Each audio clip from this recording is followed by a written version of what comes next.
Assalamualaikum warahmatullahi wabarakatuh. Perkenalkan, saya Nensa Tanti dari kelas 9 SMP Plus Airlangga. Pada kesempatan kali ini, saya akan menjelaskan apa itu kerjasama internasional.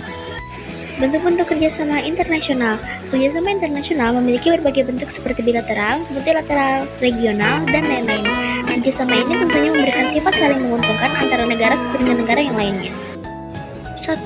Indonesia dengan negara di Asia Tenggara. MOU, Kerjasama Kesehatan Indonesia dengan Vietnam, Memorandum of Understanding, MOU, atau Perjanjian Kerjasama Kesehatan antara Indonesia dan Vietnam yang mencakup berbagai aspek, seperti pencegahan dan pengendalian penyakit, bertujuan untuk memperkuat sektor kesehatan di kedua negara sekaligus meningkatkan kapasitas penanggulangan wabah dan perawatan kesehatan. B. Kerjasama Kesehatan Indonesia dan Laos.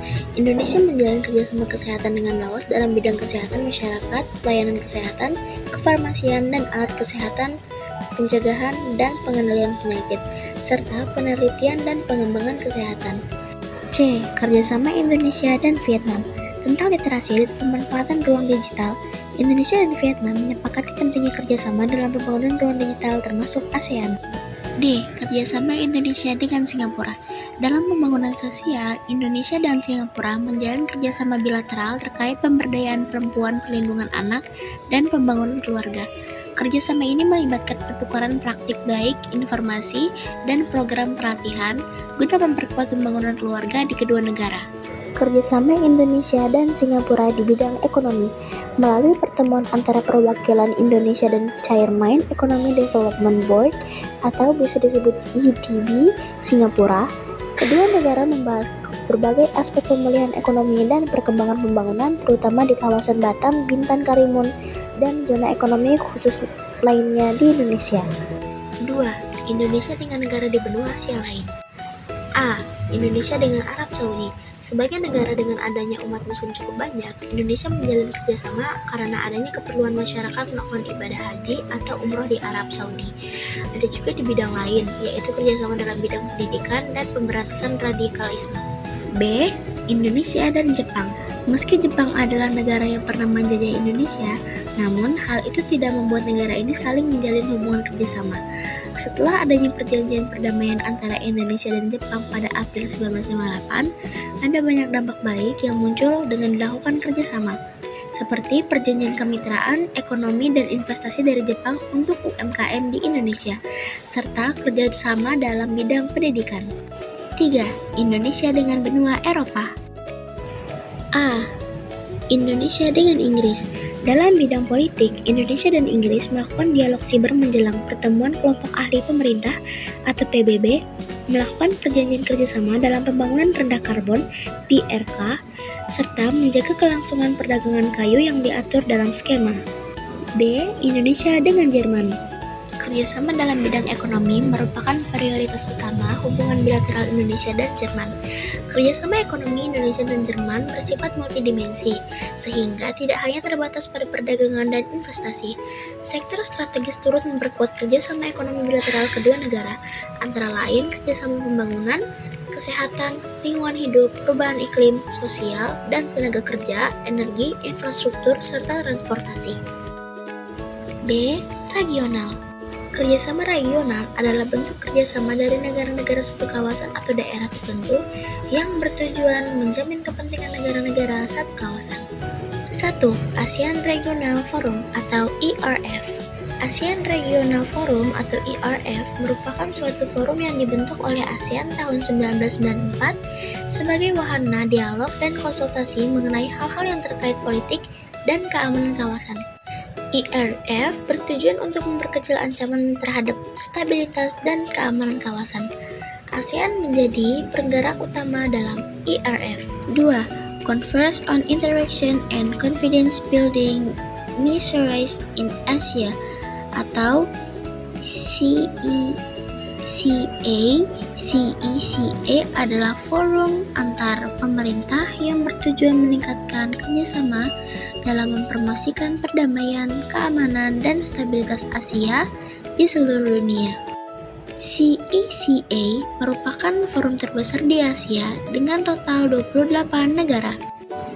3. Inisiatif Segitiga Terumbu Karang berawal dari inisiatif Indonesia sebagai tindak lanjut dari gagasan Presiden Susilo Bambang Yudhoyono. Ini didasari oleh kenyataan bahwa perairan di Indonesia dan sekitarnya adalah habitat bagi keanekaragaman karang tertinggi. 4. Southwest Pacific Dialogue atau SWPD.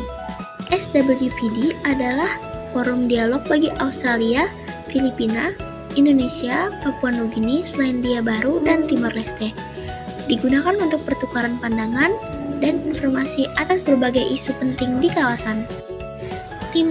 Kerjasama Brunei Darussalam, Indonesia, Malaysia, Filipina, East Asian Growth Area BIMPE AGA. Kerjasama ini dibentuk secara resmi pada pertemuan tingkat menteri PTM pertama di Davao City, Filipina pada 26 Maret 1994. Kerjasama ini bertujuan untuk meningkatkan kesejahteraan dan pertumbuhan ekonomi masyarakat di daerah perbatasan negara-negara BIMPEAGA.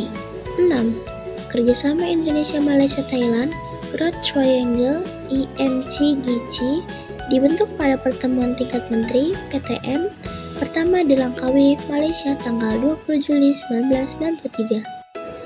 IMCGC untuk meningkatkan kesejahteraan dan pertumbuhan ekonomi masyarakat di daerah perbatasan antara Indonesia, Malaysia, dan Thailand. C. Multilateral. Kerjasama multilateral adalah bentuk kerjasama antara beberapa negara di mana yang tergabung dalam kerjasama itu saling membantu. Contohnya IMF dan WTO. 1. G15. G15 yaitu singkatan dari Group of 15 yang mempunyai fungsi sebagai wadah kerjasama ekonomi serta pembangunan negara-negara berkembang.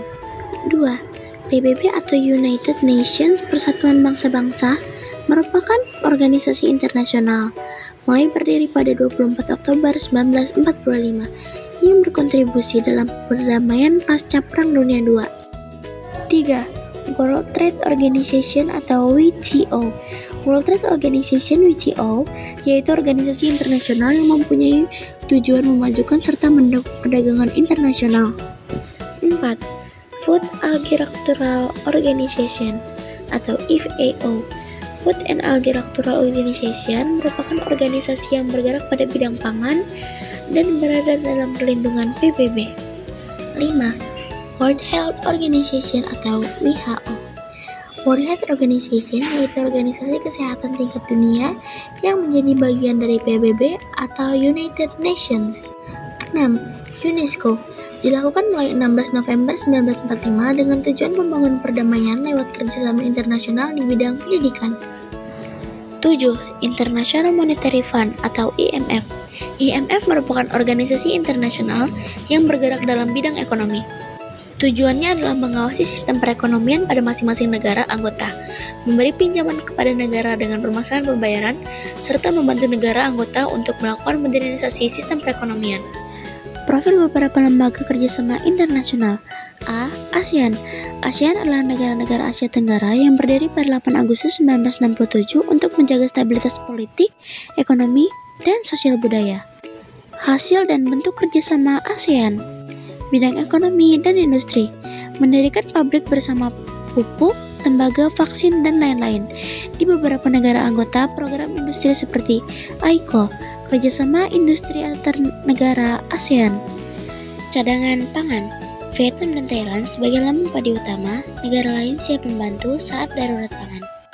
Perdagangan bebas, dibentuk AFTA, ASEAN Free Trade Area, untuk mempermudah perdagangan.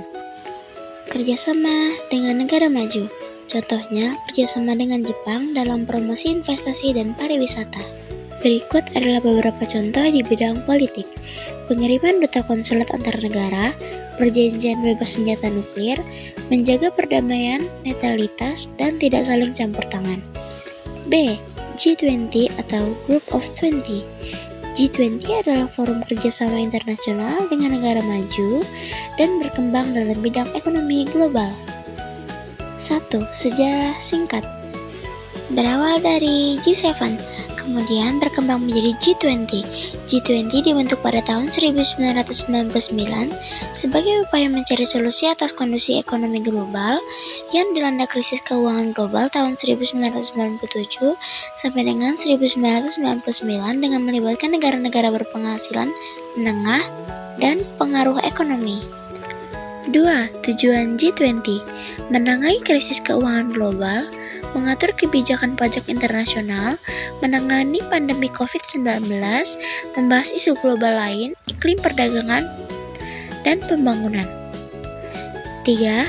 Keanggotaan G20: Afrika Selatan, Amerika Serikat, Arab Saudi, Argentina, Australia, Brasil, India, Indonesia, Inggris, Italia, Jepang, Jerman, Kanada, Meksiko, Republik Korea Selatan, Rusia, Prancis, China, Turki, dan Uni Eropa.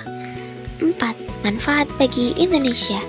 A. Meningkatkan kepercayaan dunia terhadap ekonomi Indonesia. B. Mempercepat pemulihan ekonomi. C. Menunjukkan kepemimpinan di tingkat internasional. D. Mempromosikan pariwisata dan produk Indonesia. C. PBB.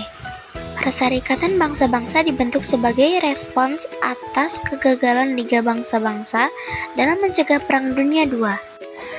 Upaya pembentukannya dimulai sejak tahun 1939 dan istilah United Nations pertama kali digunakan pada 1 Januari 1942.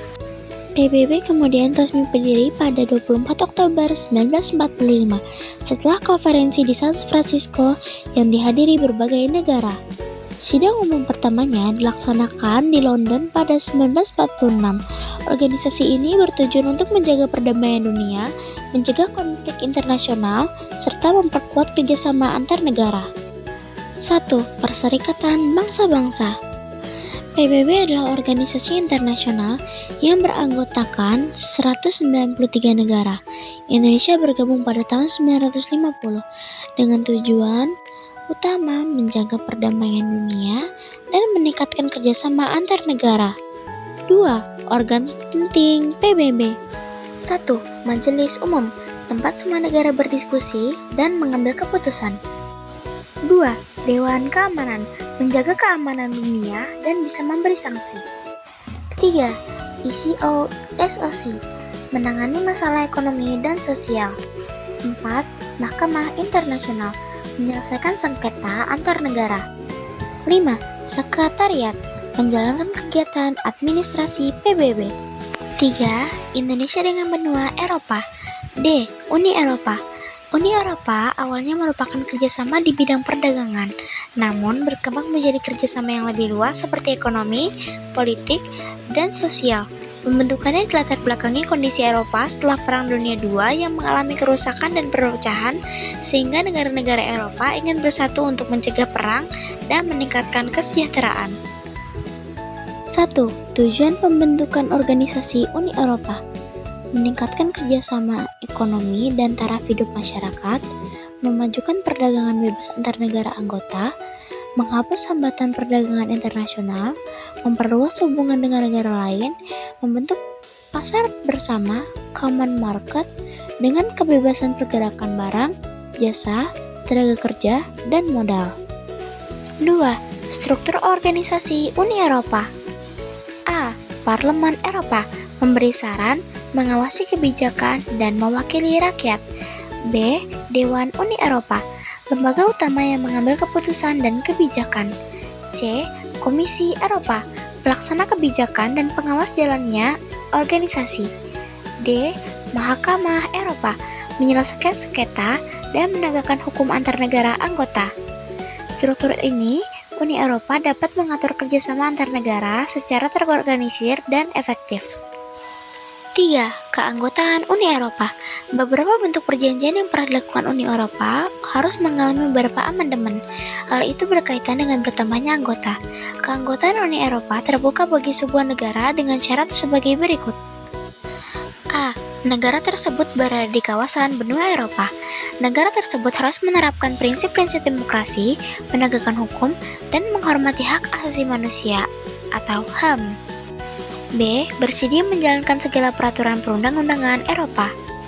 Negara anggota 27 negara: Austria, Belanda, Belgia, Bulgaria, Republik Ceko, Denmark, Estonia, Finlandia, Jerman, Prancis, Hongaria, Irlandia, Italia, Kroasia, Latvia, Lithuania, Luxembourg, Malta, Polandia, Portugal, Rumania, Cyprus, Slovakia, Slovenia, Spanyol, Swedia, dan Yunani.